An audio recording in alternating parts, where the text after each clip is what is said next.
Hey everybody, Steve here. This is Local Level Podcast. I'm sitting here with Miro Wcislo, owner of HodgePodge.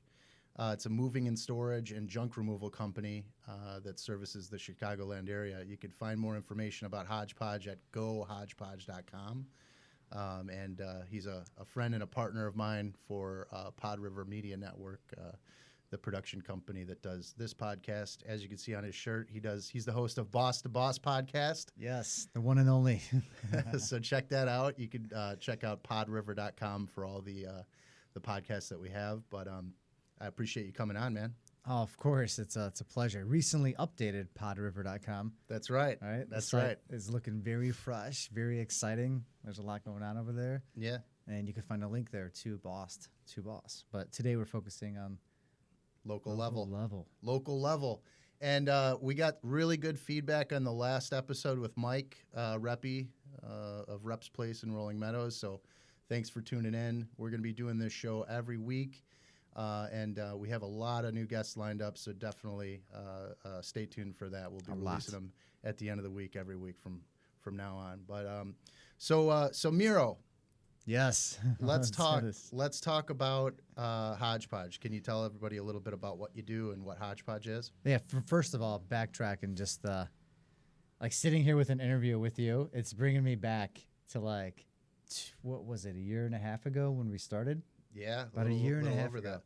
That. And it was the first interview on Boss to Boss. Well, it was like the intro episodes, right? Right. And you were interviewing me to kind of talk about what the show would be about. And then we had some other episodes together too. But no, it's kind of like, whoa, crazy times. Right. Got a new awesome local show here, which everyone should definitely check out. And I'm happy to be a part of it. One of the first guests. HodgePodge. We're a local local company here in Chicagoland. We're a on-demand storage, junk removal, moving company, where we're kind of doing everything with your stuff at once. You don't have to call these guys to move you, this company to take out your junk or declutter your stuff, this company to store your stuff. We're doing it all. You don't have to bother, messing around with 3-4 other guys, other companies. I call them guys, but it's a mixed industry. Everybody's in it. Mm-hmm. And then the best part of it all, we don't call ourselves a moving removal company. We're an environmental company. So we don't just do good, take your stuff or move it. We actually take it away, put it to use, give it purpose, give it life. We have like 35 charities about now that we're working with. Wow. We have a 6,000 square foot warehouse. We bring things back. Say it's this table, say it's your computer. You don't want it, Steve? Let me know. We'll take it back. There is a charge usually because we do have to pick things up. We do have expenses, gas. Yeah. Our warehouse costs a lot of money, but we have all these charities that come by, pick things up. We drop things off to charities. We recycle the metals, the papers, the cardboards, the plastics, you name it. So we're trying to keep the 20% that actually gets saved and the 80% that could be saved. There's a study out there by Michigan, I want to say, is the school that conducted a study, and we're here to bridge that gap. We want to make sure that we are helping towards that 80% number and saving these goods, these things that get removed out of people's homes. When we do moves, we use eco bins, eco bags. We don't want things being thrown out. There's a problem out there. There's a problem in this world, and that I don't even really have to talk about because that's a whole other subject. Some people believe it, some don't, but there's some obvious things out there going on. Hey, I figure if you can at the very least, environment aside. Yeah. If you could repurpose items, if somebody, is in need of a dresser or, furniture or something like that, what do they say? Another one man's junk is another man's treasure or whatever. Oh, yeah. So I mean, that's really great stuff. And then if you can help the environment, keep things out of landfills, then it's a win-win for everybody. I mean, even if we play like a little tiny piece, but right. If everybody plays a little tiny piece, right, maybe the future will look a little better, hopefully. Sure. And we give things to our workers a lot. There's stuff that otherwise things would get thrown out all the time. Yeah. And if these things could be saved, repurposed, used, and that kind of, we didn't even get there, but that's how I was raised when I came here to America. Like, that's what I did. I was repurposing things. I got clothes from family and churches and other groups and shelter places. And for like the first 10 years of my life when I came here from 5 to like 15, was pretty much like that. So tell me a little bit about that. Where did you come from? Where'd your family come from? Initially, Poland. I guess there's no. And initially, it was the only place I came from.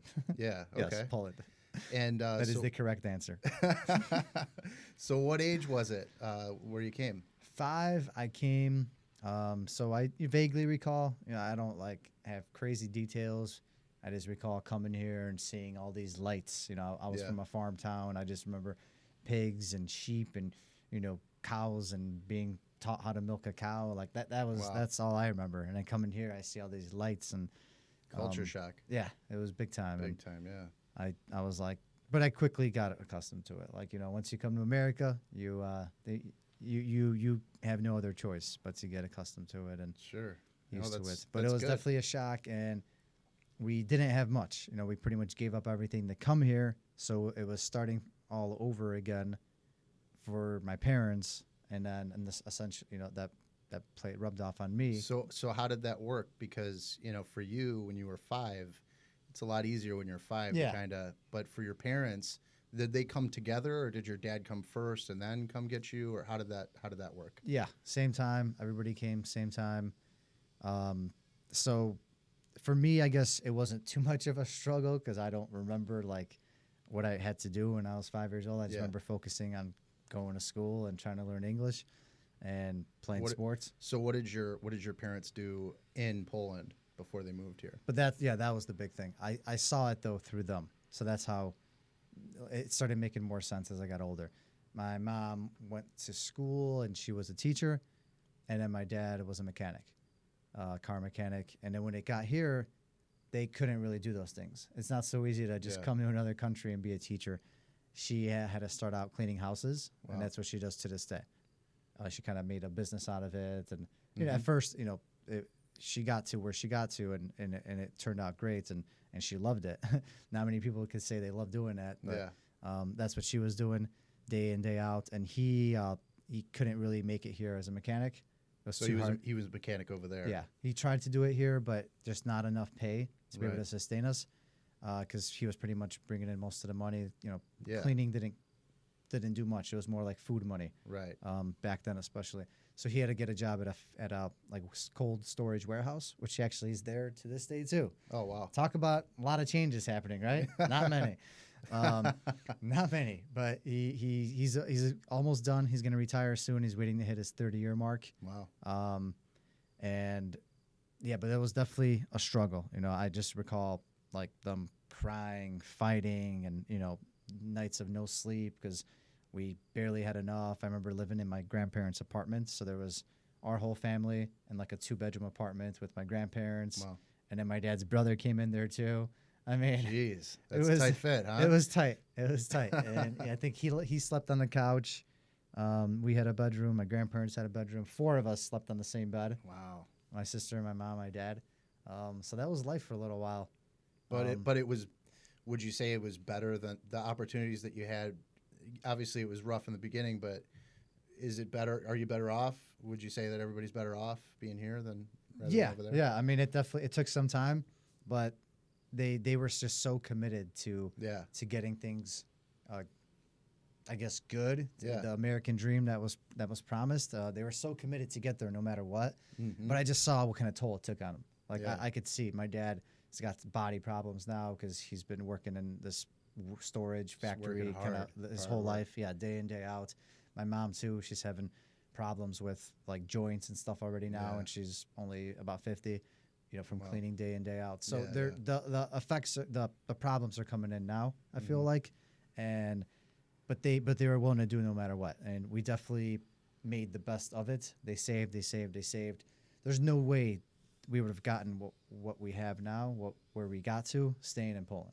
Yeah. I'm not saying we would have been happier here or there, because you can be happy wherever. It's kind of what you choose to be happy with and how you make the best of life. Mm-hmm. But we definitely made more of ourselves. And actually, at the end of the day, it was for the better, because now we're able to actually help people out in Poland, help out other family members.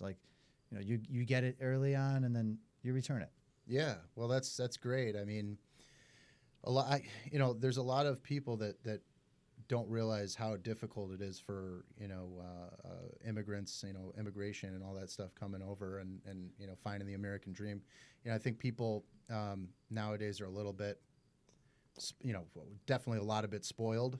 So I can tell, just by your work ethic and everything, wanting to, do your own business, that you definitely saw that growing up. So that's how valuable was that to be able to see that hard work, and how much appreciation have you found from seeing that as you were growing up? Except for when I show up late to a podcast Right. recording, Except right? when he's supposed to be somewhere on time. He's not good at that. Yeah, he doesn't have a watch, so I don't, as you can see. We don't have a. It's the new invisible iWatch, actually. It's the iWatch XX. Yeah, it's so advanced you can't even see it. You can't even see it. So if you're watching this, you can't even see it, but you will have one of these in the future. You heard it here first on local level. Episode number? This is going to be 3. 3. Yeah. Okay. I'll go with 3. 7's my favorite number, but I'll settle for 3. It's my second favorite. But yeah, what did this do for me? It put a chip on my shoulder, I would feel like, because nowadays, I guess there's all types of different people that come here and immigrants, and we're all at the end of the day some kind of immigrants sooner, at some point in time in our life, except if you're actually, well, we're not. I'm not an immigrant, so I don't have that story. So well, I'm saying like back. I'm sure there was. Oh yeah, in the right. Somebody point, right. in your history. Unless you're straight up Indian, Indian here. But you're first generation. Yeah. Or second generation. No, you're first generation. I was born. So yeah, that's a big difference. That's a big. So tell me about that. So you could either there's numerous ways I've seen people that come here and they feel that they are constantly being attacked because they're an immigrant and they're not getting the same opportunities. They can't get the same, I guess, things in the system, right? The same benefits, the same tax benefits, whatever you can say. And they're naturally just going to kind of be there working those subpar jobs, maybe working not up to par, or there's kind of feeling bad for themselves, that they didn't have the education from, being here early on. Maybe they came here at 15, 20, 30 years old, and they're not as well off. They can't learn the language, whatever it is. And there's a lot of excuses. There's a lot of excuse going on constantly. I see it all the time. And then there's the ones like me that came and used it as an opportunity, being like, wow, I am here. I have a lot of family that's not here. I have access to all these systems, to all these different, schools and programs out there, and free internet. Everything is, it's there for the taking. It's what you make of it, and I used it as sort of a chip that I for the first years of my life here, I didn't exactly get these things right away. It took me some time to get them, but once I got them, I respected them so much more. It wasn't for granted. Yeah, when I got that TV, when I got my first phone in high school, a couple years after everybody else already had theirs. Everybody was getting them in 6th, 7th, 8th grade. Didn't mean anything. Yeah. But by the time I got it, it was like, wow, I finally was able to get these things. Like when I finally got 2 gifts under my Christmas tree. Yeah. It meant so much more because I was getting half a gift for the first, some years. Yeah. So it made you appreciate so much more, being able to go to school and then going to school and actually doing well. Yeah. Not that I fully support going to school right now because that's a conversation we could have. That's a whole other conversation. Yeah, we could have that later on in the show. Maybe. But it made me appreciate things a lot more. And any little thing I get now, I'm not really well off. I'm not rich. I'm not killing it exactly. Yeah. I'm not. I'm doing good, but I'm not anywhere where I want to be at yet. But every step of the way, I've been very appreciative. Stepping stones. Yeah. So that's kind of maybe the chip that I put on my shoulder, the immigrant chip. I don't know, whatever you call it. Whatever it takes to whatever motivates you. Yeah. I mean, there's people can use everything that happens to them in life as a reason to feel sorry for themselves or a reason to work twice as hard. And another big part I forgot to mention is my parents. Seeing them pretty much throw away years of their life for me and for my sister, and for our children one day. That's the part that gave me the biggest boost because all they did was just worked and worked and worked their butts off for me to, for us to get to where we're at. Right. And, they're definitely hopefully retiring soon, and they could, enjoy things and travel more. But they sacrificed years. They probably sacrificed some health years. They definitely sacrificed a lot of sanity and stress and anger. And seeing the struggle constantly, day in, day out, there were very tough times. Yeah. It's like, wow, we do take things very for granted. Yeah. I mean, it's easy to do when you don't when you didn't do it yourself, when you didn't go through it yourself. I mean, to the extent that they did. But that just goes to show you that they, that's a lot of sacrifice. They obviously care about you and love you, and that's you are fortunate that you have a family like that, a family that does it, because not everybody does. Yeah. So that's another thing. And that's another thing. Yeah. You can't, not everybody has been that lucky too. So it's when you have things, because there's a lot of things that are going bad in my life. There's a lot of things I struggle with, but I look at those as like minuscule problems compared to the bigger picture. Like I had to fire someone, or something bad happened at a job site, or something broke, or like we lost $1,000. Yes, it sucks, and we get mad and we get frustrated. But that bigger picture, like how is this going to affect you in the grand scheme of things? Right. It's not, and it shouldn't. So that it's still a work in progress, though. I'm not perfect. It always is. If it's done, then you're dead.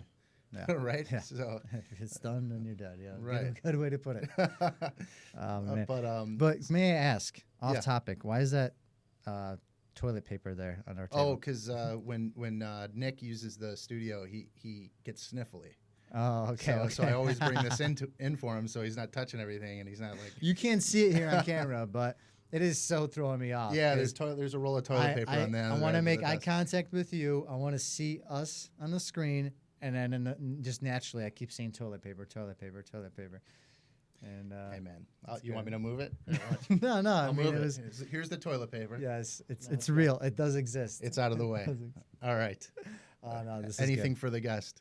This is good. But okay, so that's a really interesting story that I wanted to cover, and I mean, we could talk about that for hours. I'm sure. Yeah. The ins and outs of that, but let's fast forward a little bit to how you apply that.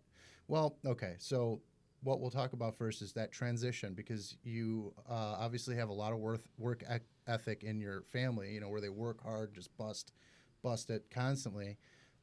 So they pushed you to they wanted you to be successful, obviously, because they're sacrificing for you. So you went to school to become a CPA. Can you tell me a little bit about the pressure? You've talked about that a few times on the show. Yeah. About how you had to either be this, that, or the other. Can you tell us a little bit about that? Yeah, that's another part, I guess, of being an immigrant. For all those listening, I'm sure you could relate to a certain level, 100%. Some countries more than others, but I definitely had a pressure of being someone significant. Like it had to be something of importance, and I hate it, because everything everyone does is important. If you're making an impact, if you feel happy at the end of the day, you should be able to do whatever you want. But these stupid rules that some of these, I guess cultures have, is that, like mine specifically, I had to be a doctor, an engineer, an attorney, or an accountant, or a priest. But yeah, that didn't go very well either. But yeah, had to become one of those. Why do you think that is? Those were just, you know what? Maybe it was the times, the times of very communistic times, maybe. Yeah. Maybe knowing that pre and post, like those are the ones that people looked up to. The noble things, the things that people, sure. So that, it was gotcha. just, and if somebody else gives up things for you, in my case, my parents, for me, for my sister, that we're repaying them, I guess, in a way of being one of these noble things, or noble, careers we're doing. Sure. And they everything they put in was worth it. Yeah, of course. Yeah, And- it makes sense and- to me. I just wanted to know what you thought. Yeah, and it sucks because I've talked to so many people Especially certain cultures are even worse, I think, than ours for sure. Yeah. Where they really push people towards being, for example, doctors. And I've talked to numerous friends or people in that culture, and they say how much they are miserable. Because especially listening to the podcast that I have, when I talk about things like that, because it sucks. You're kind of pushed into something, and you feel like you have to repay the parents, the country you're from, your origins, the grandparents, everybody, and become one of these things. And I got there. I mean, everything about accounting, being a CPA, was great. I have no regrets about doing it because it taught me the ins and outs of business. I think it's just the backbone of like anything that you do or a business you set up. If you really pay attention well, you can use it to your advantage for anything you possibly do. So no regrets in doing it, but being pushed towards it, you don't enjoy it as much. Yeah, because you were kind of pushed into one of these categories, but everything made sense. I did my research. Accounting was growing for like the next 14 or 16 years. It was just supposed to be growing, a straight shot trajectory.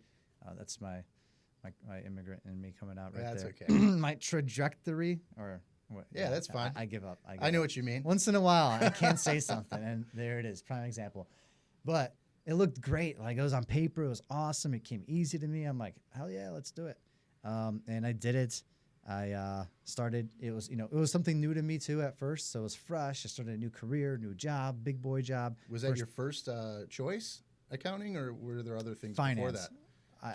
I tried doing finance, but I kind of already was doing that on the side. I was a day trader during college. Yeah. And I pretty much learned everything I needed to about finance, and the accounting degree made a lot more sense. Mm-hmm. So I was going in it with like a very, very logical, I guess, or very objective manner. Did you take out lots of loans for that? No, I got very lucky. And this was actually a part of it. If I stayed local, if I didn't go away for college and I stayed local, my parents bribed me and said they pretty much would pay for my school. Oh, wow. That's awesome. So I got very lucky. I mean, you could see how much we've come. Like till 15 years old or so, barely had much. And then by the time we got to college, like all that hard work they were putting in. Hard work pays off. Started paying off. Yeah. And like I think they took like some micro loans, they leveraged one of their properties that they bought, like their house.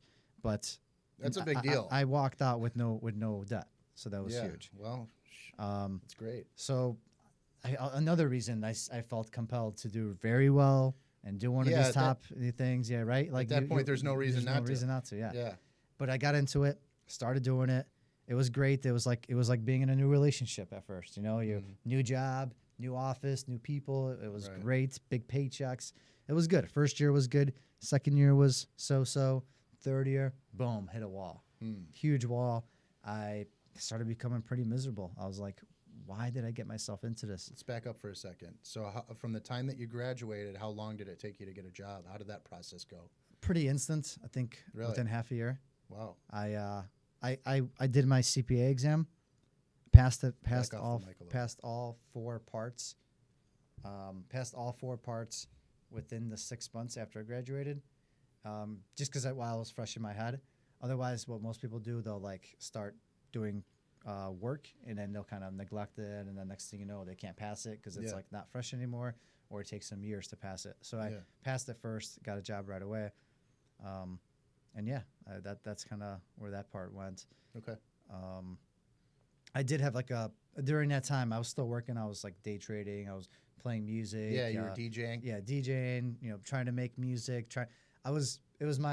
Music was always a little passion, hobby thing for me. So I was still trying to give it one last shot to like make it big. I had like this one song that had like 20,000 downloads, I remember. And it was like my 5 seconds of fame. Yeah, that nobody really knew about. I'm sure your parents weren't enthused about you becoming a professional DJ. No, my mom loved like going to see me play, but it's like every mother, right? Yeah. And she'll support it, but at the end of the day, like that's not gonna. It's time to go crunch those numbers real quick. It's time to go crunch it, and crunch them I did. Until I became, until I realized it wasn't for me. So hitting a wall. Yeah. So hit a wall back to hitting a wall. You know, you love the job. Obviously, the money was good, like you say. That's a driving factor for a lot of people. You know, when they're thinking about what they're going to do. I want to make a lot of money. You know, I want to make a lot of money. Then when you finally start making a lot of money, is that the answer? Does that make you happy? It wasn't the answer. I wasn't even making that much, but it was a lot more than I ever did before. And I started looking. I'm a people watcher. I learn I'm a visual learner. Yeah. So I started watching people, observing all my bosses. Yeah. I started seeing a pattern, and What was that pattern? like most of them were divorced. Mm-hmm. A lot of them A lot of alcoholics and stuff. didn't look in the best of shape. Mm-hmm. Didn't look like they were treating their bodies that well. Seemed very stressed all the time, and I was like, wow, my whole life, all I ever wanted to do was work my way up within a company, within a big corporation. This wasn't a corporation, but similar Corporate structure. Yeah, very similar structure. It's just it was a partnership technically, but exact same structure pretty much with terms of how things are treated and done. And I was like, wow, I can't believe. Over time, I started asking myself, like, how did I want to do this my whole life? Yeah. I wanted to work like 30 years, work my way up, become the CEO or the partner of a firm, and I was gonna make my few $100,000 a year and be set, even though I wouldn't be happy, I guess. And that was my whole dream. And I looked back and I was like, man, like what a crap way to go. It's depressing. It didn't sound.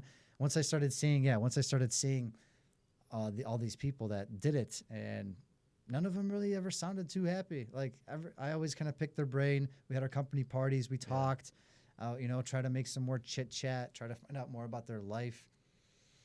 Only a couple, like a select couple, like were genuinely kind of happy and enjoyed everything. I can't really picture anybody getting really, really pumped about crunching other businesses' numbers. That's another part of it too. I felt that I was counting other people's money constantly. Right. Yeah. And I'm not trying to bash accounting. Well, if it wasn't for accountants, Yeah. then people would be screwed. You know, I mean, a lot of them. So, Yeah, You know, people love it. It's a great career, great paying career. Just was not for me. Yeah. And just the whole corporate feel wasn't for me because I knew from talking to some other people and how much different can it really be? Unless you're at like one of these trendy techie firms, maybe it's different. I don't know. I don't know. But it's all the same numbers. You're just working your way up. You're working in a structure.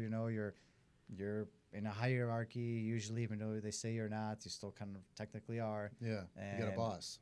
And you're working your way up to get a bigger pay, hopefully one day. And by that day, who knows what your condition's going to be like. Anyways. And you can get laid off in those types of companies at any time. Not That even is because true. of performance, That just is because true. of the economy. market. Yeah. Yeah. So that's scary as well. And you hit a wall and you realized that wasn't something that was going to be long-term fulfilling for you, which makes perfect sense to me.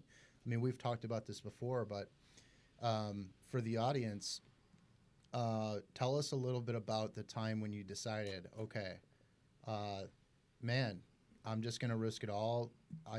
Let's get out of this. Let's cut the rope, Yeah. So it started developing around year 3 as my just heart wasn't as into it. I was still doing the work. I was still putting in everything I had just because that was the way I was always raised, but I hated it. Yeah. Constantly hated it. Came home, I hated it. The weekend came, I couldn't wait to go out. I couldn't wait to party. Yeah. I couldn't wait to forget about things. I Right. couldn't wait to numb myself. Mm-hmm. Took every chance I had. That was bad. Like your career, your life choice should not be leading you towards doing bad things and hurting your body, especially if you're a couple years into it. Yeah. And course. that was one that was like where it started. Mhm. And gradually, it was a miserable time. I hated Mondays with a passion. I would like shake. I would get the sweats coming into work. Wow. It was bad. It was You bad. have anxiety to begin with anyway. I do have anxiety. I talk about it all the time in my podcast, so it's something I'm very open about, which I was not open at all prior to, like maybe even a year ago when you met me. I didn't talk about it at all, but now I'm very open about it just because it doesn't matter whatever you're dealing with, if anything, it could help somebody else because you're out there dealing with it and you're still putting yourself out there. A lot of people with anxiety or depression won't put themselves out there for a reason. So hopefully I could hit someone with my message at some point. Yeah. If you want to talk more, let me know. But yeah, that did not help. Especially combined with going out more and partying more. Yeah. That was only making things worse. So you can see where it was just a downward spiral. And as time went on, I started gaining a lot of weight. I was always an athlete. I always played sports. I was always in shape for the most part. I started getting fat, like to the point where it was just uncomfortable. Nothing against being fat, but I started becoming more of a statistic. In America, right? There's the most obese country in the world, and I started becoming that statistic too, while being in that corporate life. Yeah. I gained about 50 pounds in 1 year. Yeah, so you're not a tall person either, so that was shows. A lot. I was weighing, like, put it into perspective, I'm 190 now. I was 240. Yeah. So 50 pounds more from where I'm at right now. And we'll give or take. I'm like, for whoever's tracking, it's actually 193. So I don't want to be lying. We're not going to put you on the scale, so don't worry. Just in case. I know some people might tune in and they're like, I know you're not 190. And if someone's listening, you know exactly who you are. Uh-oh. But that was one thing. I was in a very committed relationship too, and that went down the drain. And I think a lot had to do with my work because of the way I was acting. Yeah. I started going out a lot more, just not caring about anything. So that was one thing, and then naturally, just it led to a very big time depression. Big time depression. I was coming in super late to work. I kind of was just started secluding myself from my friends, my family. I moved out and lived by myself in an apartment far away from a lot of people. I was on the south side of Chicago, while everybody I knew was on the north side. It almost was perfect, and got to the point where I got suicidal. I got to that point. Wow. I was so secluded. I was so alone, and I did it on purpose. I knew what I was doing. I did it on purpose. I hated everything about it. I couldn't find a way out. I didn't know what other way there is out because that's the only thing I learned. That's what I went to school for. You planned for this, and now you're there. I planned for this for the rest of my life. Yeah. As this was going to be my career. Maybe not that firm. I could have switched firms, but I don't think that would have changed much because I was still going to be doing something. Same type of work. Yeah. And it got to the point where I was ready to call it quits on life. It really did. And I even had to, I had to check myself in. I had to, I had to get some therapy. I had to go through a tough time. I did. And it's something that I'm open to sharing about now. Yeah. Which I normally never was. Well, that's and I had to get some help, and don't ever be afraid to get help because that's what helped me get through it. Well, it looks like it's helping. I mean, everybody has their ups and downs, but you're definitely a long way away from that now. Yeah, that was about three years ago was the very bottom. Wow. I would say. 3 years ago, December. So from this December, 3 years ago, I think was the very bottom I had. But how did you did somebody make you go to therapy, or was it your decision? It was mine. Really? It was mine because I knew something was wrong, and I was always a very highly motivated individual. I was always pretty optimistic for the most part. I knew something wasn't right. I just knew something wasn't right. Yeah. And I didn't have anybody to talk to, and you thought you didn't have anybody to talk to. At least I thought so. Yeah. Right. At least that's I how thought it usually is. Or not about things I wanted to share. Right. You don't want to talk about certain topics with I get it. your friends, and because you're always thinking what they're going to be thinking of you. And I didn't think much of it. I just went. I through some referrals, through people I knew, through it, and I went, and it was the greatest thing I ever did. It was because it kind of put my head on straight, and it made me rethink some things, and that was just a small part of it. It was, and then maybe having that little motivation got me back into the gym, got me eating a little healthier again. So those two things were by far the biggest. Yeah. Gym, eating healthier, And then I got introduced to a little thing called podcasts Yeah. and audiobooks. And man, did they change my life. Mm-hmm. It was like the combination: therapy, going to the gym again, eating better, podcasts, audiobooks. Well, we talked about this when we started really working together with the podcast because for the audience, Miro had been doing a show on his own, called Love the Journey. It was a show that he started out. He was kind of like, at first it was just kind of like for himself. Yeah. And it started getting traction, and I tuned into it and I listened to it, from seeing it from mutual friends and things like that. And, with what I do in marketing and doing web design and all that, I thought, because I was thinking, I want to get into the podcasting space already before that. And I saw his show and I was like, man, let's collaborate. Let's talk about this. Team up. Let's team up. So that's what we did. And that's what Boss to Boss became. If you look at his shirt, that's the Miro's podcast. He's on every Monday and every Wednesday. You used to talk about how the podcast made you feel. It held you accountable. Yeah. And like putting it out into the universe and saying it to the public, whether you know if people are listening or not.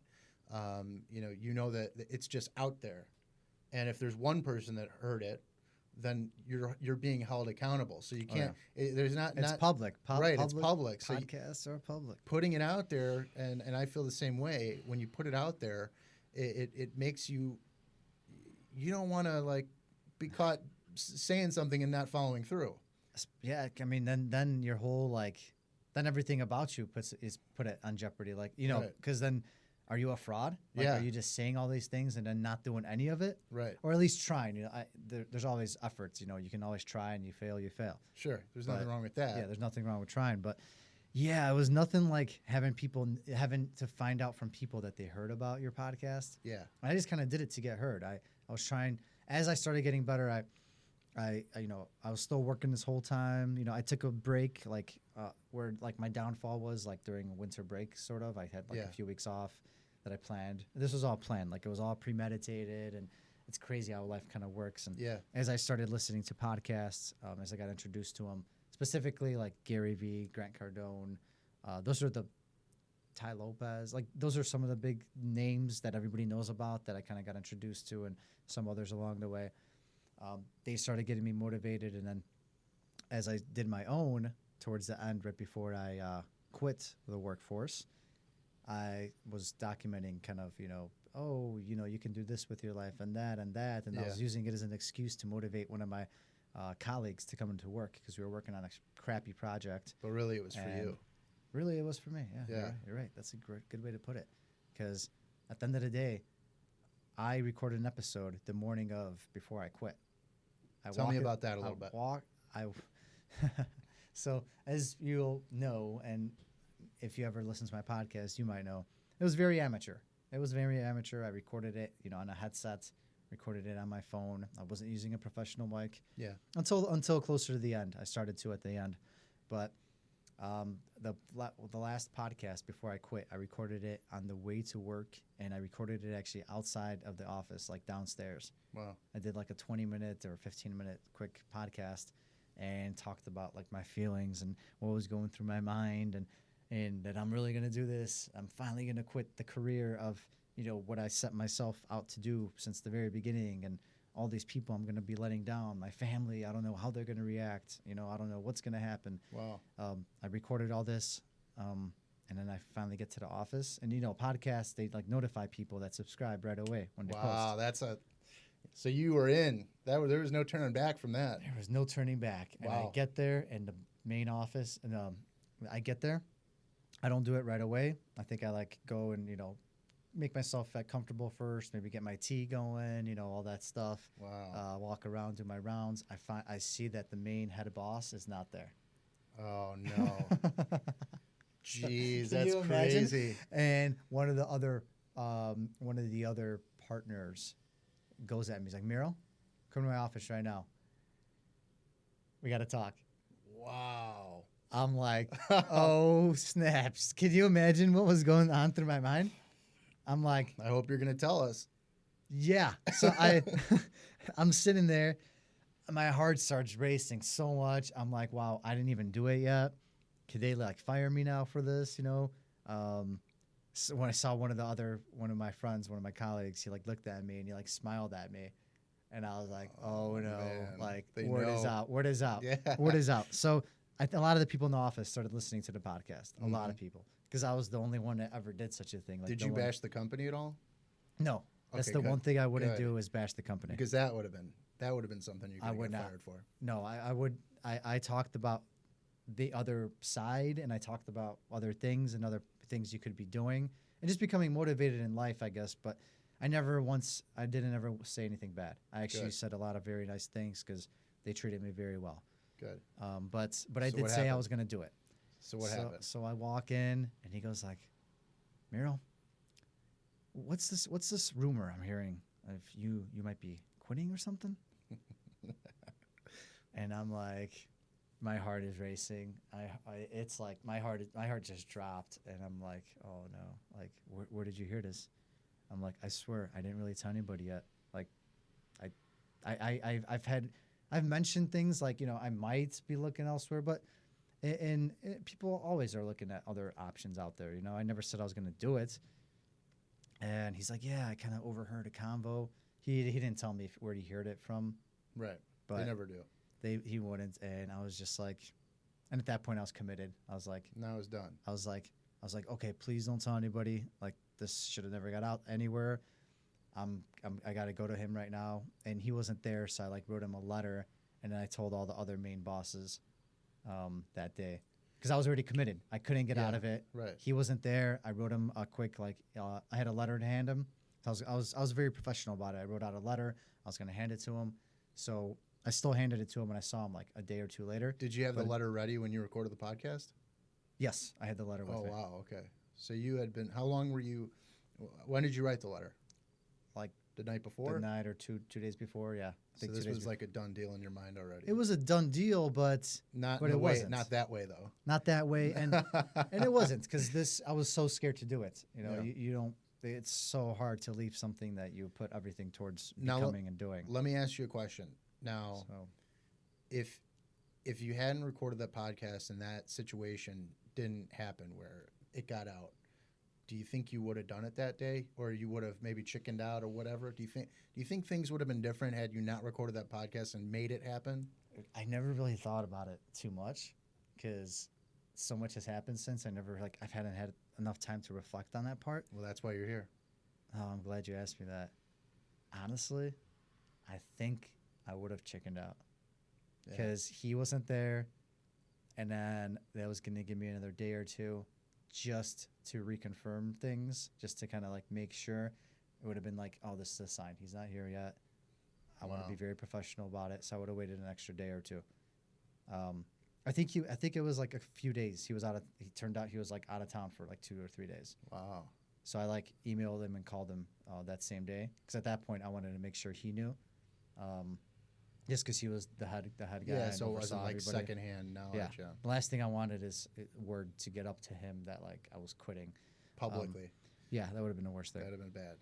Though I felt like he might have already heard too. Even Could when have. even when I talked to him, he was a little like, oh, okay, Well, you know how an office is. If one person heard it, then everybody already knew. yeah. But yeah, who knows what could have happened then? Like, what if I didn't Life. record that podcast? What if I stayed an extra day and he came up to me and gave me like a $100,000 raise? And You I never ended know up what's going to staying. happen. Yeah. All you know is what your intentions were and Crazy. what ended up happening. And I put but myself out there with the podcast. yeah, Back to full circle to what you were saying. holding I put yourself myself accountable. out there. I said I was going to do it. I had no choice. I Yeah. did it. Yeah, you And- made that decision, and I'm You know? so happy I did it though. No, Yeah. the greatest decision ever, because now I'm able to do greatest. It was amazing what I did. No regrets about doing it, but greatest decision ever by making a jump, because now I run into so many people that are so scared to make that jump yeah, or just change industries or change something else just because they're not happy. But now they got a mortgage, they got kids, they got a family. it's never the right They're time. getting. It's never the The economy might collapse, or the economy's too good, so I got to keep working. Or Yeah, I hear every single excuse. always A to an Z. excuse. A to Always a Z. new one. Always a new one. Yeah. And it makes me sick. It makes me sick because honestly, you can do it at any point in time. Like these companies want you more than you want them. Well, it's human. It's it's self-preservation. A lot of times, people don't want to. There's always the fear of the unknown. So when you have an opportunity to, it's a lot different if you don't get fired. If you get fired, then it's like okay, now I have to do something. But to actually just pull the trigger on your own and do it, it's a lot different. And being fired isn't necessarily a bad thing because that opens up more doors. Yeah, it does. Like so many people I know, so many people that I've interviewed, it's been a blessing for them. Sure, because that made them get out of a crappy situation, which they couldn't do on their own at that time. Yeah. Now they could, but that lit the fire under them to get out of that crappy situation. Well, that's what it is. It's just the same thing happens where now there has to be a transformation, but it's just getting there is kind of different for people. So I mean when you don't really know what you're going to do, but it's time to actually start doing something, that's when most times the best things happen. Yeah. So that's good. When you just put yourself out there and just throw darts. Right. One of them's going to stick somewhere. It might not be the bullseye. It might be like the last little piece on the corner, but chances are one of them will stick. If they don't, like go throw 10 darts at a bullseye thing, whatever. And a dartboard. There you go. And if one of them doesn't stick, then maybe stick to what you're doing because then that's pretty bad. But if at least one of them sticks, like go for it. It goes back to stepping stones. Everything leads up to the next thing until there's no more things. And then you're dead. Yeah. So, but that's life, I guess. And so that's great. That's a great story. I'm glad you got to get that out a little bit. Thanks for getting it out of me. Yeah, that's for sure. Well, I know that you'll probably be talking about this a little bit more on your rants and stuff. So if you want to elaborate on that, I don't want to take all the steam out of your engine there. But so let's move a little bit more to the current times because yes, we went through your schooling, we went through the decision to quit and, change your life and the transformation. So what was the transformation? Where are you now? Obviously HodgePodge, but how did that happen? What was the in-between from now I'm not an accountant anymore to now I run a moving and storage junk removal company? There's something in between there that I want to hear about. And a podcast.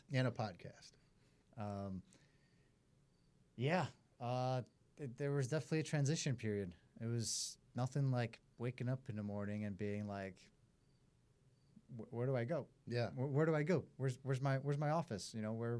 Where do I have to be? Right. Who's going to be on my butt all day? Or whatever. What's my to-do list?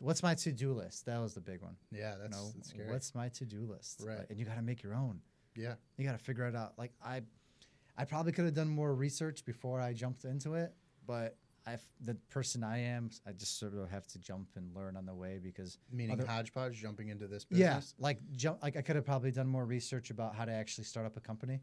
Okay. Before I did it, instead of learning it all on the fly, the permits, the different agreements, the different paperwork needed, how to actually the different insurance things, just the basics. Right, but a lot of times people for me. I know that you can just prepare and never get anything done. Exactly. So, just doing it, it was meant to be. That's what they say. It was meant to be, yeah, just doing it. So how could have prepared more, but. Right, you could always, but why moving and storage? What was that? How did that even cross your mind? That was interesting. I teamed up with my former boss that taught me how to day trade. When I did that for a while in college, we teamed up together. We just always had a good connection. We had family history, like our dads, were working together. Some say we're related. I don't know. So we always knew we were going to work together. And he's a very bright individual, and he always trusted me that, no matter what, we're going to start up a company or something somehow together. We threw so many ideas around. We met up this was all pre-planned. We met up for a couple months prior. we were holding meetings and trying to figure out what's going to be the most ideal business. What could we do now? What could we do in 5 years, 10 years? What's the next company after that, maybe? And the reason the on-demand storage, moving, removal, with the whole environmental purpose to it, to being a repurposing, donating, recycling company, was just that he had experience in junk removal. He had like a smaller company in a different area. My dad's been in storage his whole life, so I've heard things, I've seen things, and at the end of the day, it also played a role that played a part of it was my background. Not having many things growing up, and being able to repurpose things, and seeing how many others recently are repurposing things, and seeing how much stuff is thrown out and the impact on the environment in general. So it's kind of just a combination of things. Baby boomers, where they're at in life, naturally that they're going to be all downsizing. So seeing certain trends in the industry of what's going to be continuing for at least the next 20 years. So it just, a lot of pieces made sense. And at the end of the day, it wasn't just going to be any company just to start up a company or just to make money. It was going to be a company to make an impact for a purpose. And there was purpose a purpose. driven. It's all purpose driven. And that was the reason we kind of, once we found the purpose behind it and what it's going to mean to people. And at the very beginning when we were experimenting with it, and we had some items, and we ended up giving this crib to a lady away, and she was tearing up and crying and saying how this is, and that moment clicked for us. We're okay, there's such an impact here we're making, even though we didn't make any money here on this part or anything. We obviously you have to be able to sustain yourself, right, of course, down the road, but it was this moment that gave us the feeling that there's more to it. And we went all in on it. We pretty much jumped head full into it. I had nothing but time and time. I was single. I was living on my own. It was perfect. I had all the time in the world, and I put in every time. I put all the time. And you had, you didn't just quit and you weren't broke. You had been saving some money. And right? I saved up enough for 8 to 10 months. I was planning out my budget, but that only lasted me. It goes a lot faster. It goes twice as fast as you think it will. Lasted me about 4 months. Yeah. Well, that's scary. That means you have to get your stuff in gear. I started becoming broke. I had to ask my parents for a small because I was actually renting out of their building. Mm-hmm. So I was trying to work out rent deals with them. Yeah. I think I had to get I had to actually borrow some money, I think, from my business partner for a little bit at a moment, and stopped going out, stopped doing a lot of things. At a point, I was about to move into our office. Mm-hmm. At least you had one. There was a couch there. Well, I got lucky because my business partner has another company out there where we started up at, so we utilized their office for free, essentially. So we got very lucky. I had I moved my couch there, and I was going to start crashing the nights there and kind of living there for a little while. Yeah. But I only slept there, I think, one time. That's all. But I got lucky, and now my fiance came along. Congratulations, by the way. Thank you. Hello, Joanna. And little does she know, I sort of the relationship went very well, and next thing you know, I started living there a lot at her place. No, we gotta cut this out. Nah. She knows. I did kind of push maybe a little more than normal, and then it was a good time, and I moved in. My stuff, I naturally just started bringing over more and more stuff week by week. Until there wasn't anywhere else to go. Yeah. It was all just over there. It was natural. It was all right, let's just give it a try. She had no choice. Oh, man. Jeez. Nah. I don't know if we want to keep that in there. No. It was. That's totally true, actually. So it is pretty true. You're saying no, but no, it's actually exactly what happened. It is exactly what happened. But she was cool with it, and she understood it, and she was trying to help me out. Well, you guys. No, we think things went very fast for us too. We just meshed right away, and that's probably why we're getting married. Yeah, that's great. I guess it happened. It all happened for some things just happen, right? When you put yourself out there, you go broke, and then magically, boom, someone comes along, and I can't thank her enough. Well, the universe for taking me in. Right. Yeah. Well, in my life as well, I mean, the universe always provides you the things that you need when you need them if you're making the right decisions and making the right steps in a positive way. That doesn't mean that, okay, everything's just going to fall in a line for you. But, sometimes those things that seem like they're bad things at the time, those are the things that get you, like I said again, stepping stones. Exactly. Those are the things that get you. That's deep. And that's happened to me so many times. And so it's hard to say, here I'm going to tell you all the secrets of how to do it. There's no secrets. You have to do it yourself. Yeah. Like you're going to have to go through some of these bad experiences and, fall flat very hard, fall on your face. And then maybe you'll realize. Right. There's other thing that there's a meaning to it all. Well, I tell people that I don't know the right way, but I just know a lot of wrong ways. You know what I mean? I know a lot of wrong ways how to not do it. So that it kind of evens out a little bit. It's I know not to do that. That could be like your trademark. Yeah. Well, I mean, I'm sure I'm not the first person that said it, but it definitely is true. And that's part of what you talk about on your podcast with the rants. Like I said, every Monday is an interview with Boss to Boss where he, if you want to talk about Boss to Boss a little bit. Yeah, so that podcast sort of transformed after things got better, and I met Steve. We were able to kind of leverage our services and knowledge together, and he really helped me transform things and make things a lot more professional and better sounding, and we actually became like a legit podcast. So with that, I sort of, I didn't want to lose the feel. I still kept the rants going, which is kind of what I always did from the beginning. Just my regular day-to-day, how's life going? How much does it suck today? How awesome is it tomorrow? Things. And then at the same time, I started interviewing other individuals, which have done similar things. Have kind of taken another path in life to becoming from being bossed at some point in time to now being a boss. So, and with that, I learned so much from these individuals, and at the same time, my audience does as well, and it's all free content that anybody can listen to, and a lot of everybody that I interview, I don't just interview anybody. I pick and choose, selectively who I think people are going to benefit from the most, and it's just been so amazing. It's opened up my network so much. When they say your network is your net worth, like that is true. That is so true. I think it's so much more important. Who you actually know. Well, yeah. And who you know, not what you know as much. Yeah. Shout out to Travis Chappell. I know he always says that saying. But overall, it's just been such a transformation in my life, whether it's helped me in my business. Like I've definitely got some business out of it here and there, just through people hearing about it through the podcast.